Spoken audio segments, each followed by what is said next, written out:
Binerên hêjam doh pêşnomeya Kanûna Çerçeve ya têkildarî pêvajoya aştî û civaka demokratîk êdî.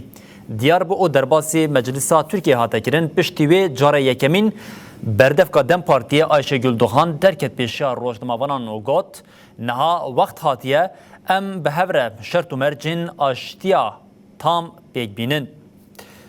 Ayşegül Duhan di civîna çapemeniyê de pêşnomeya qanûnê weke gavekê yekem a derbasbûna ji zemînê şer ber bi hiqûqa û siyaseta demokratîk ve pînase kir. Wê got, ev pêşnome ji bo ku em karibin sibaroja hevpar ava bikin, kevirê yekemîn ê zemîna hiqûqî ye. Duhan dest nîşan kir ku aktorekî esas rêber apoya û ev tiştanî ziman.